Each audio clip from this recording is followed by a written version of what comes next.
Our film begins with a young man named Max sitting alone in his room, sad, listening to the weather news talking about a destructive storm approaching the city. Max looks at a picture of his brother Luke and recalls the day his family was celebrating Luke's admission to university. We learn that the bond between them was stronger than blood. Max's cat enters, and he starts drawing to express his anger because he can't imagine Luke leaving him and going away. Luke reassures him that he will never leave, and that the distance between them will barely be an hour. He promises to always write letters and visit during holidays, and after finishing university, he will return, and they will plan their future together. In the present, we see Max entering a building illegally and starting to draw graffiti on the walls to release his inner anger. He draws graffiti expressing that his future is burning. At that moment, the police arrive, arrest Max, and detain him. Max recalls the day he heard his father and mother crying, and when he woke up and went out to understand what happened, his father was shocked. Luke had committed suicide, leaving a note saying he was struggling with problems at university. His father couldn't understand why Luke didn't come to them instead of committing suicide.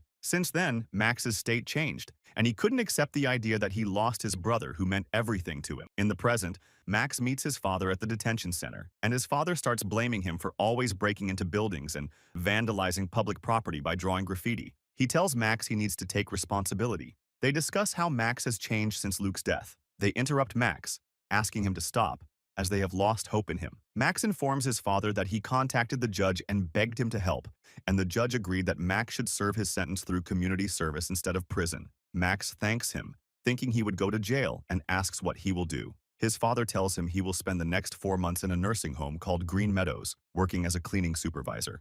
Max is shocked and tells his father he doesn't agree to serve his sentence in a nursing home. His father explains that this is his last chance, and he must follow the rules, or he will go to prison. Max arrives at the home and notices a suspicious old man watching him from a room on the 4th floor, but he ignores him and decides to enter the home. Max reaches his room and meets the cleaning staff working there, who start explaining the nature of his job. Supervisor John hands him the keys and tells him he can open most doors, except certain corridors and the basement. The supervisor emphasizes that Max should not enter residents' rooms unless necessary, and advises him to stay away from the 4th floor because the residents there need special care. Max begins cleaning the rooms and accidentally notices an open door. He enters and is shocked to see an elderly woman wearing a strange and scary mask, accompanied by a person also wearing a mask. Max decides to leave quickly. Afterwards, Max goes to the swimming pool and meets a woman named Norma, who kindly greets him and tells him he looks like someone she knows. Max introduces himself and says he is happy to meet her. At that moment, one of the trainees at the pool starts bleeding, and the coach calls for help because she entered the pool after a skin treatment session. Norma asks Max to help her get out of the water. The next morning, Max wakes up to loud knocking and is shocked by the groans of the residents asking him to clean the place where their colleague had been sitting because he made a mess. When Max enters with them, he discovers they have thrown him a welcome party, and he is very happy that he won't have to clean anything. The former theater actor reassures him it was just a prank and greets him. They tell him they decided to welcome him informally, and all come close to greet him warmly. Max notices a resident painting in a strange way and giving him odd looks. At that moment, Dr. Sabin approaches Max, and Max learns that his father died alone because he wasn't with him and was busy with university studies. Since his father's death, Max has often wondered what his father's last moments were like, and he has been unable to forgive himself. Max tries to comfort Dr. Sabin and ease his pain. Dr. Sabin apologizes for being harsh, but explains that this is how he expresses that elderly people are kind and deserve peace in their final days. He compliments Max's eyes, saying they look beautiful and wide.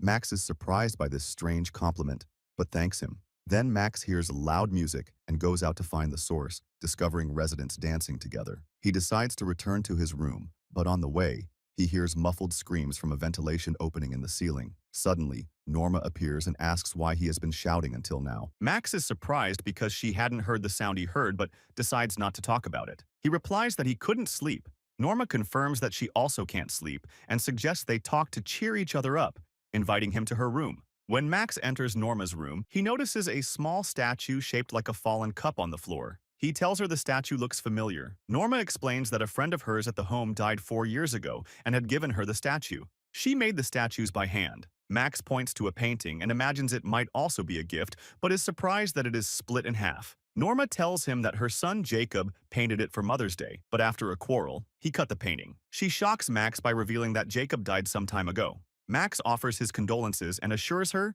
he didn't know. Norma explains that this is why she can't sleep, because she is always thinking. She asks Max why he also can't sleep, and he says it's probably for the same reason. In the morning, Max notices Luke training his colleagues in theater acting. Max joins in and confirms to Luke that what he is doing is very enjoyable. Luke explains that he is trying to share his experience and what he learned in theater. He knows there are no good actors in the home, but it is enough that they enjoy it. Max confirms that what Luke is doing is very fun, and his colleagues seem to be enjoying it a lot, which makes him very happy. Luke thanks him and explains that people spend their lives trying to live longer, but when they reach the end, boredom is what takes them to the grave, not illness. Therefore, when a person grows old, he must fill his life with laughter, happiness, and love. At that moment, John enters and tells Max that they need him at work. Max goes out to see his job, and before leaving, he tells Luke that boredom is a cursed thing. Meanwhile, Max sees his work. He hears screaming sounds again, so he decides to go up to the fourth floor to find out what is happening. He is surprised to find a hall filled with a large group of elderly people who look very frightening and appear to be severely ill and exhausted. He notices that some of them are bleeding from their eyes. At that moment, an old man sees him and starts attacking him, so Max tries to calm him down and explains to him the situation. At that moment, Lise discovers Max's presence and quickly approaches with John to stop the old man from attacking him. They ask him to leave quickly. Afterwards, Max goes to Sabin's office, who explains to him that Lisa is upset with his behavior and confirms that he is also upset. Max tries to justify his actions and explains to Sabin that he heard a scream and decided to go up to see what was happening. Sabin starts blaming him for opening the door without having the keys and tells him that they all know why he is here. He advises him that this should be a new beginning for him and a chance to overcome the mistakes he made in the past, so he must adhere to the rules. Max apologizes and promises that what happened will not happen again. At night, we see Max watching the party organized by the residents of the home next to the swimming pool. At that time, Norma arrives and calls out to him. He is surprised and asks why she is not attending the party. Norma says she is not in the mood to celebrate and tells him she knew he went up to the fourth floor. She assures him that news in the nursing home spreads quickly. Max tells her that the people on the fourth floor are strange, as if they are lost, and their eyes have something scary. Norma stops him from talking further and advises him to forget everything he saw because he will not be able to help them, nor will anyone else. Then Max decides to go up to the fourth floor again and finds all the people there in the same state, still sitting in their wheelchairs. He approaches the man who tried to attack him and notices that he is standing in a corner, scared. Max assures him that he will not harm him. At that moment, the man turns and tries to strangle him, and Max is shocked to see the rest of the people looking terrifying, with disabilities protruding from their bodies. At that moment, Max wakes up and starts breathing heavily when he realizes that everything he saw was just a nightmare. The next day, Max informs a group of his friends, and they notice that he looks very tired. Max tells them that he could not sleep well. They tell him rumors that the oxygen levels are controlled through ventilation openings to ensure that the residents sleep well, and they confirm that when they sleep, they look almost dead, and no one can wake them. At that time, Max notices that Sabin and Lisa are discussing something with Norma in a very harsh manner, and it appears that she is afraid of them and asks them not to touch her. Afterwards, Max goes to Norma's room, and when she opens the door, she is wearing evening clothes and tells him that every month she holds a party to solve police puzzles. Max tells her he came to check on her because he saw her talking with Sabin and Lise.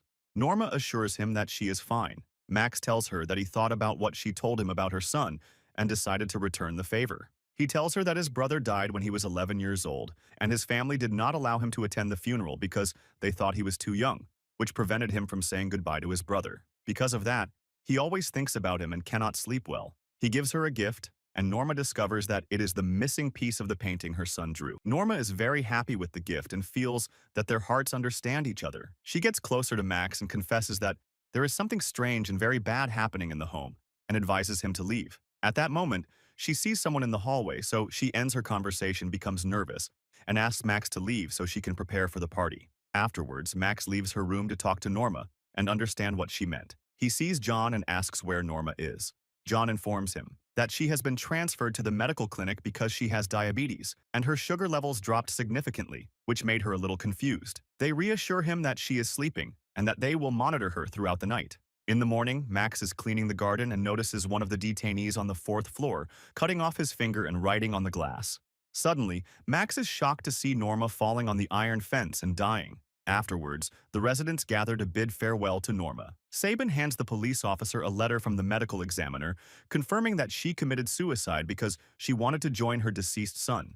At Norma's funeral party, Max approaches Lulu, who seems very sad because Norma was helping him with his diet. She tells him he must stick to it because he might have a stroke and return to acting. Max asks her if Norma could have really committed suicide. She's surprised and asks why he says that. Max explains that Norma told him there was something strange and very bad happening in the home, and the next day, she committed suicide. He is shocked and goes into a convulsive state, but then returns to normal. Max understands that this condition always happens to him. In the morning, Max decides to enter Norma's room even though he is forbidden to do so. Suddenly, Lisa appears and scolds him for not following the rules and threatens to have the doctor call the police on him this time. Max tries to convince her that he was looking for something related to Norma to keep it. Lisa explains to him that Norma has no family and that all her belongings will be burned. They learn that the patients will be discharged but warn him not to repeat such behavior again. Max goes down to the basement and catches the box and Norma's notes before they are burned. He discovers that she wrote that they enter their rooms at night with injections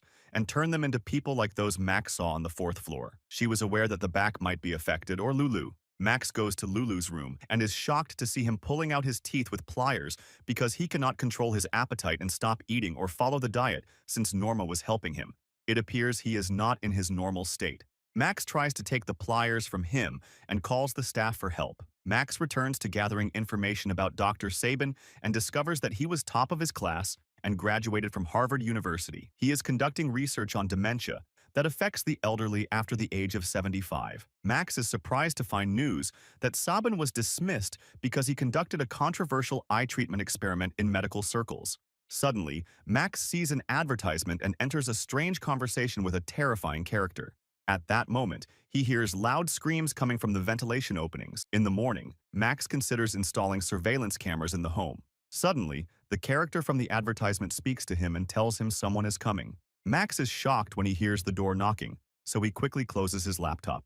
When he opens it again, he discovers that John has come to inform him that Lulu will be fine and asks them to be on the 1st floor within minutes to check his condition and then returns. Max quickly opens the laptop and tries to understand who is talking to him and how they knew someone was at the door. The character tells him that they are watching him, so he asks if what is happening has anything to do with Sabian. The character confirms that the issue is much bigger than that and advises him to go to work so no one suspects him. She begs him to help her so she can also help the residents of the home before they all turn into monsters. She explains that they killed Norma because she found out things she wasn't supposed to know and they might kill him too. Max goes down to the 1st floor and notices that most of the residents suffer from neck pain. He understands this is due to the injection Norma wrote about in her notes, so he decides to install surveillance cameras to understand what is happening when he is not around. At that moment, someone arrives and apologizes for seeing him in the state he was in yesterday. Max assures him there is no need to apologize and explains that he feels something wrong is happening to him and fears he might disappear.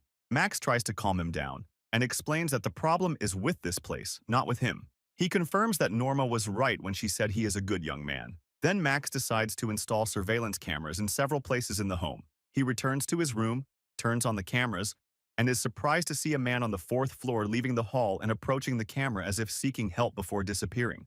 After a while, Max discovers that Juno is moving one of the residents in a wheelchair and meets with Lise and Sabian, who take her to the basement. He finds out someone is protecting them and has a dog with him. Max goes down to the basement and hears the screams of the resident they locked up. Suddenly, the man with the dog sees him and moves toward him, so Max escapes quickly and returns to his room. There, the character appearing on the laptop begs him to help her so she can help the elderly. Max is surprised and asks who she is. The girl asks him to read the message she has and explains that there is a company called Almond affiliated with the U.S. Department of Health Services. Max asks what that means, and the girl shocks him by revealing that the government funds this company and all the research, experimental drugs, and strange genetic experiments. She explains that all the strange and disgusting ideas are first tested on animals and then on humans.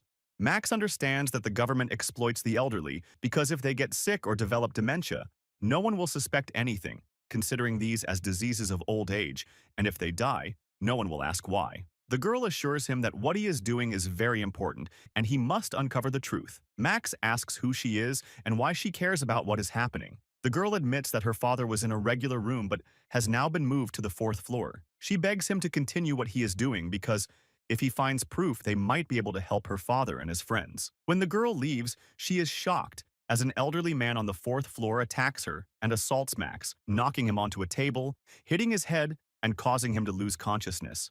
Afterwards, he imagines Sabian conducting experiments on him too and starts having strange nightmares. In the morning, he regains consciousness and feels he also has a mark on his neck. He sees Juno beside him talking about global warming and the storm that the news keeps discussing, seeing it as just a trick. Max asks what happened to him, and she explains that he had a fall and his vital signs were unstable due to an attack by a patient from the fourth floor. She reassures him that Liz is investigating the matter but confirms that the patient intended to harm him. She assures him they will take care of him and that Dr. Sabian will perform another examination. She leaves to inform Sabian that Max is awake. Max seizes the opportunity and escapes, calling his father to take him home. Max arrives home with his father, who starts blaming him for breaking the rules and warns that the police will come to arrest him because he did not complete his service at the home. He asks if Max uses drugs, but Max assures him he did nothing except try to help. His father tells him he will make calls to prevent him from returning to prison. They inform their mother that they have adopted 2 new girls and ask her to welcome their brother,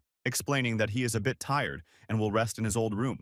After a while, Max wakes up and thanks his mother for caring for him. She says she knows he was trying to do something right and tells him that hearts recognize each other. Max is surprised because Norma used to say that phrase. He asks his mother what she said, and she tells him she heard it from an old friend but can't remember who. She assures him that the phrase reminds her of him. When his mother leaves with his father, Max takes advantage of the moment and goes down to ask the 2 new girls if they have seen Norma with their mother. They confirm they have never seen her before. Max returns to his room upset and sure there is a secret he does not understand. He follows the 2 girls and asks if they managed to reach the secret place. Max is surprised and asks what the secret place is. The girls tell him that the small statue he has is similar to the statues they see in the secret place. They suggest he come with them to show him and ask him not to tell anyone. Max goes with them to a secret room, and they tell him they found it months ago. It contains a cup exactly like the one he has. Max reads the note about reflections and learns it symbolizes a goddess named Dea, who was considered the goddess of youth in Roman civilization. The girls tell him there are also old pictures and ask him to look at them. Max discovers an album from 1997 showing his father and mother with the home's residents. He is shocked when he sees a photo album from 2009 showing his brother with the residents, looking very sick and sitting in a wheelchair. Max rushes back to the home, goes up to the 4th floor, and discovers that the old man who was always trying to attack him is Luke's brother. They realize he was trying to warn him. Luke is very happy, especially when Max tells him that their bond is stronger than blood and that he has never forgotten him. Max asks Luke to help him understand what is happening there. Luke explains that when he was in the group, he worked at the home, and his family convinced him to commit suicide. He shows Max a photo and asks who is with him in it. Luke points out that those with him in the photo are the ones currently in the hall. Max asks Luke to help him understand more. At that moment, Liz arrives and injects Max with a sedative. Max loses consciousness and wakes up finding himself in Luke's place at a large party with all the residents gathered. Max asks them what is happening. Luke starts thanking all his colleagues who participated with him in the play they staged on Max, including his father and mother. They understand that the government conspiracy, mental illnesses, and hallucinations he experienced were all just a story he created to entertain himself, as they do with a young man who comes to the home. Max tells them he doesn't understand what he is saying. Sabian is asked to explain to Max what is happening. They realize they wanted to entertain him before what they drain and steal his youth, and he and all the residents begin to glorify this youth. After a while, Max is moved to the operating room, and Sabia explains to him that he will only feel a slight sting when the needle pierces his eye. She tells him that the elixir of youth is real but inside the human body, in a small sac behind the right eye. The scientists rejected the idea and considered it just a gland,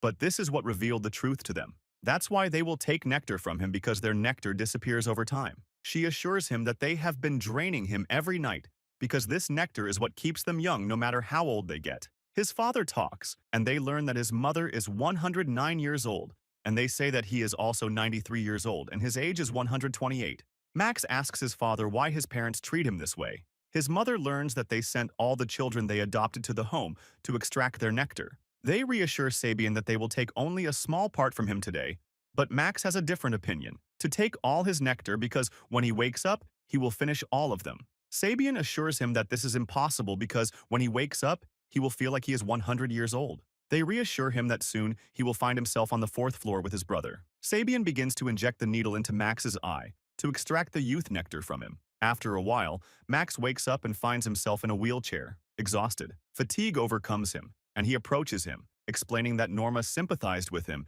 and tried to help him leave the home, so they got rid of her. He advises him to rest because he still has a lot of youth nectar, and they need him. The next day, Max sees Akluk extracting the youth nectar from all his colleagues in the hall and presents it to Max to regain his strength. Then Juno enters and is shocked that Max moved from his chair. Max comes out and gets rid of her, then goes down to kill all the employees and residents he encounters in a brutal way. His father and mother try to escape, but the storm intensifies and causes part of the building to collapse, killing them. Max decides to recover from the elders all the youth nectar they drained from his brother and his colleagues held on the fourth floor. When the storm calms down, we see Max outside with Luke and all his colleagues after they started to recover part of their youth that Sabia and the home residents had drained.